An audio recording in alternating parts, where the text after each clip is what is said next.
इस समय क्या है कि पूरा प्रेशर आ चुका है सर, कि सब कुछ दिख रहा है, ये मेरा छोटा है, ये मेरा छोटा, कॉन्फिडेंस हिल रहा है, वो सारी चीज़ें घबराहट हो रही है। फिर जो क्वेश्चंस के ऑप्शंस होते थे, क्योंकि ये मुझे समझ में आ गया कि ये एग्जामिनर के रडार में हैं ये ऑप्शंस भी, तो मैं उनके ऊपर क्या हिस्ट्री और पॉलिटी में यूजुअली लास्ट में करता था, क्योंकि वो फैक्ट हैवी सब्जेक्ट्स हैं। ये मेरे हिसाब से सबसे हाई कन्वर्जन रेशियो है इकोनॉमिक्स का, उसके बाद करंट अफेयर्स का।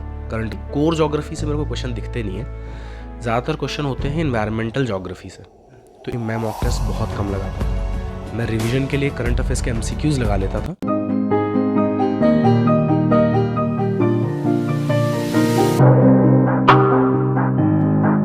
Hello student, welcome to your channel Studency. आज मेरे साथ हैं गौरव सर, जिनका 2021 में 168 रैंक के साथ आईपीएस की पोस्टिंग मिली थी। साथ ही आज बात करेंगे उनकी जर्नी के बारे में, थोड़ा डिस्कस करेंगे, और साथ ही लास्ट जो 2.5 महीने रह गए हैं 2023 वालों के लिए, वो क्या सजेशन देंगे, उनकी क्या टाइम रूटीन होगा। सारी बातें इस वीडियो के माध्यम से मैं आप तक डिलीवर करूंगा। चैनल पर नए हैं तो लाइक और सब्सक्राइब के साथ बेल आइकन दबा देना, ताकि ऐसी इन्फॉर्मेटिव और यूजफुल कंटेंट मैं आप तक डिलीवर कर पाऊँ। सर, सबसे पहले आपका स्वागत है चैनल पे। Thank you very much. Sir, आपका पहले तो 168 रैंक के साथ 2021 में हुआ था, उस एक्सपीरियंस के बारे में थोड़ा बात करना चाहूँगा मैं। एक्सपीरियंस यही कि 1 साल हो गए हैं, 1 साल से ज़्यादा हो गए हैं, मतलब होने वाले हैं, तो वो बहुत ही अच्छा एक्सपीरियंस था। बहुत खुशी थी कि सिलेक्शन हो गया। मैंने उस एग्जामिशन ले लिया था फाउंडेशन कोर्स से, और दोबारा मेंस दिया था, वो भी क्लियर हो गया था। फिर अभी रिसेंटली इंटरव्यू दिया। 2023 के लिए सर 2.5 महीने के करीब रह गया है 2023 वालों के लिए। उस स्ट्रेटजी और उस रणनीति और साथ ही उनके टाइम रूटीन से पहले मैं एक बात जानना चाहूँगा। आपका जब सिलेक्शन हो गया, आपको 168 रैंक के हिसाब से आपको पोस्टिंग आईपीएस की मिली, तो उसके बाद क्या आप ट्रेनिंग पे गए थे या फिर आगे क्या हुआ था आपका? मैं दिसंबर में गया था हैदराबाद, सरदार वल्लभ भाई पटेल नेशनल पुलिस एकेडमी। तो वहाँ पर हमने 10 दिन के करीब में रहा था। तो प्रॉपर ट्रेनिंग नहीं थी वो, बट वो फॉर्मेलिटीज़ थी ज्वाइनिंग की। तो as an IPS probationer join कर लिया था मैंने। उसके पहले 3 महीने की ट्रेनिंग मसूरी में होती है, जहाँ से एग्जामिशन ले लिया था मैंने, क्योंकि मैं मेंस दे रहा था दोबारा। बहुत बच्चे लेते हैं, हर साल लेते हैं जो सेलेक्ट हो जाते हैं अलग अलग सर्विसेज के। तो फिर उसके बाद हैदराबाद में ज्वाइन किया। 10 दिन के आसपास रहे थे हम लोग वहाँ पे, जितने भी आईपीएस ऑफिसर्स हैं। फिर उसके बाद उनमें से 60% तो वहीं रुक गए ट्रेनिंग करने के लिए, और कुछ मेरे जैसे थे जिनको इंटरव्यू देना था या दोबारा अपनी सर्विस अपग्रेड करनी थी आईएएस तक, तो उन्होंने वापस आ गए वो लोग। सर, जो ये 1 साल का टाइम मिलता है, क्या इसका सैलरी वगैरह मिलता है या फिर नहीं मिलता, उसके ज्वाइनिंग के बाद होती है? कुछ डिटेल बताना चाहिए।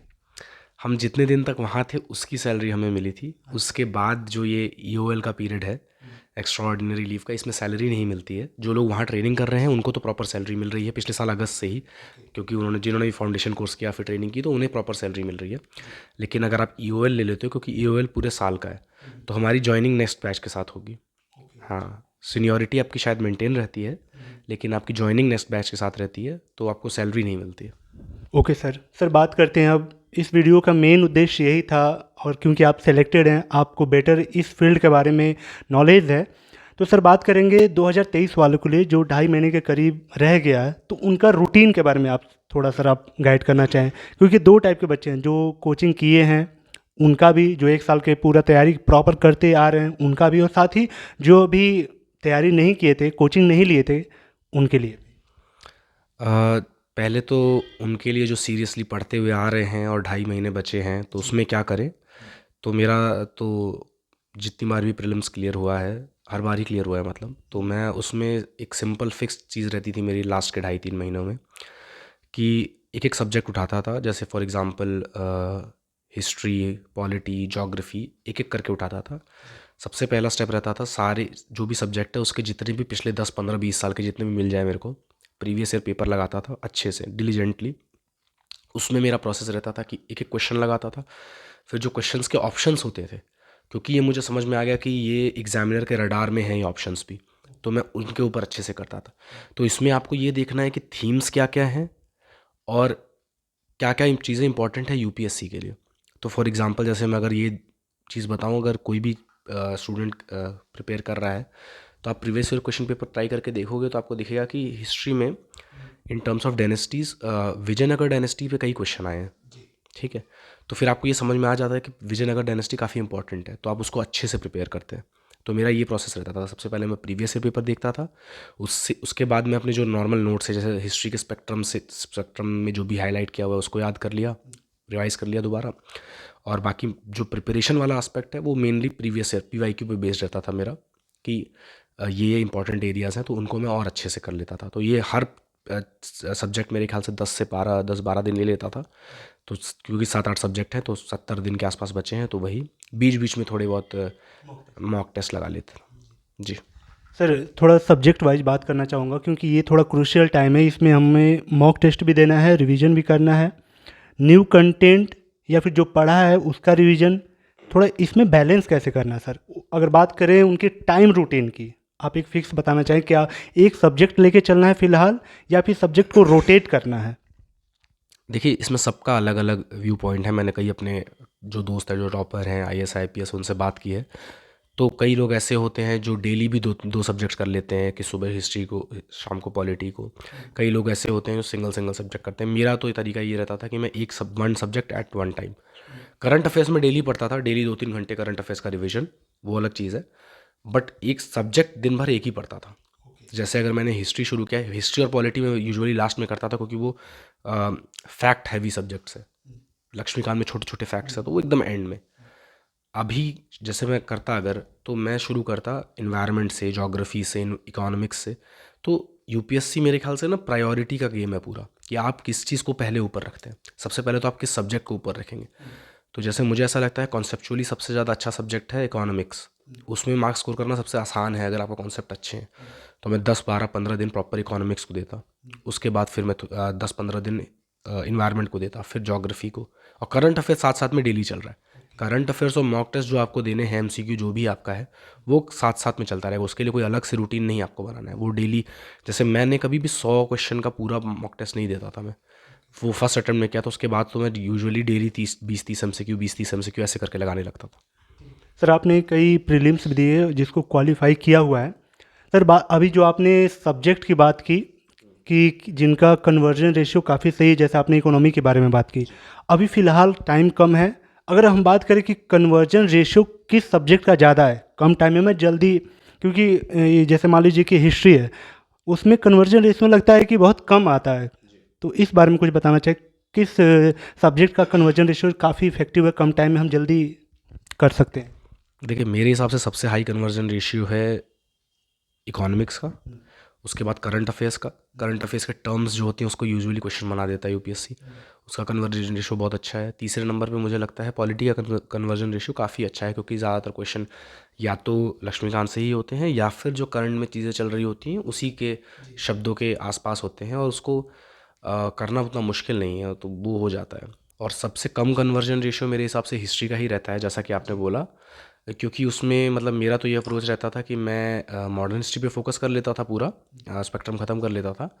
लेकिन जो एंशंट और मिडिवल हिस्ट्री है, आर्ट एंड कल्चर वाला पार्ट, वो मैं बहुत स्पेसिफिकली पढ़ता था। जैसे मैंने इंपॉर्टेंट एरियाज़ देख लिए थे कि बुद्धिज़्म जैनिज़्म पे क्वेश्चन आ रहे हैं, भक्ति मूवमेंट और सूफी मूवमेंट पे क्वेश्चन आ रहे हैं, या फिर जो छोटी छोटी डायनेस्टीज़ हैं, काकतीय डायनेस्टी हो गया, राष्ट्रकूटा डायनेस्टी है, विजयनगर डायनेस्टी है। बड़ी डायनेस्टीज़ पे आपको क्वेश्चन नहीं दिखेंगे, आपको दिल्ली सल्तनत पे ज़्यादा क्वेश्चन नहीं दिखेंगे, मुगलों पे आपको ज़्यादा क्वेश्चन नहीं दिखेंगे, बहुत स्पेसिफिक से दिखेंगे। सर आपने इतने टाइम में जियोग्राफी और इन्वायरमेंट की बात नहीं की, क्यों? नहीं, मैंने जोग्राफी और एनवायरनमेंट की बात थोड़ी देर पहले की थी। जोग्राफी, कोर जोग्राफी से मेरे को क्वेश्चन दिखते नहीं है। ज़्यादातर क्वेश्चन होते हैं इन्वायरमेंटल जोग्राफी से। तो इन्वायरमेंट की ही तैयारी मैं कहूँगा मेनली करनी चाहिए। जोग्राफी आपने बेसिकली जो आपका 11th 12th का रिवीजन आप वो कर लीजिए। मैं बहुत ज़्यादा फोकस नहीं करता था, क्योंकि उसमें मैप बेस्ड क्वेश्चन आते थे, और मैप बेस्ड क्वेश्चन मेरे ख्याल से ना it's more about common sense, वो ज़्यादा कॉमन सेंस के ऊपर बेस्ड है। आप अपना थोड़ा दिमाग लगाएंगे तो आप एलिमिनेशन मेथड से कर सकेंगे। सर मॉक टेस्ट पे आते हैं, सब्जेक्ट वाइज या फुल लेंथ फ़िलहाल क्या लेके चलना है? और उन एस्पिरेंट को सर, जैसे कि कभी होता है कि हमारा ये वाला सेक्शन वीक है तो हमें सब्जेक्ट वाइज करना चाहिए, मैंने सारे कवर कर लिए हैं तो मुझे फुल लेंथ करना चाहिए। अब ओवरऑल आपका एक्सपीरियंस क्या रहा है, इसमें क्या करना चाहिए? देखिए, मॉक टेस्ट का पर्पस सबका अलग अलग है। जो फर्स्ट अटेम्प्ट दे रहा है उसको तो ये नहीं पता है कि मैं कितने क्वेश्चन अटेम्प्ट करूँगा, ठीक है। तो फर्स्ट अटेम्प्ट वाले के लिए एकदम अलग होना चाहिए मॉक टेस्ट का पर्पज़, और बाकियों के लिए अलग होना चाहिए। जिसने ये फिगर आउट कर लिया है, जिसने 1-2 अटेम्प्ट दे लिए हैं, जिसने फिगर आउट कर लिया है कि मैं 70 क्वेश्चन करता हूँ या 80 या 90, तो उसको मॉक टेस्ट को ना इस तरीके से देखना चाहिए कि मेरे को अपने गैप्स फिल करने हैं बस इस समय।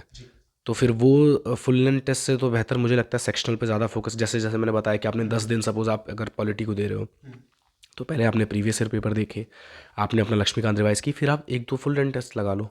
हर सब्जेक्ट के 2-2 फुल लेंथ टेस्ट लगा लोगे तो मेरे ख्याल से वो बहुत काफ़ी रहेगा। और जो फर्स्ट अटेम्प्ट दे रहा है उसको नहीं, मैं पिछले वाले क्वेश्चन में सेक्शनल टेस्ट लगाने की बात कर रहा था। जो फर्स्ट अटेम्प्ट दे रहा है उसके लिए ये होगा कि वो तो पहले ये रियलाइज़ करे कि उसका स्वीट स्पॉट क्या है। स्वीट स्पॉट मतलब कि वो कितने क्वेश्चन करता है तो कि उसके ऑप्टिमल मार्क्स आते हैं, ठीक है। बेसिकली वैसे तो हर टेस्ट में अलग अलग होगा, बट एक क्या रहता है, एक रेंज क्या रहती है कि 72 to 75 क्वेश्चन या 80 to 85, 90 to 95, वो वाला रेंज वो तय करे। तो वो बच्चा फुल लेंथ टेस्ट ज़्यादा लगाए तो ज़्यादा बेहतर है।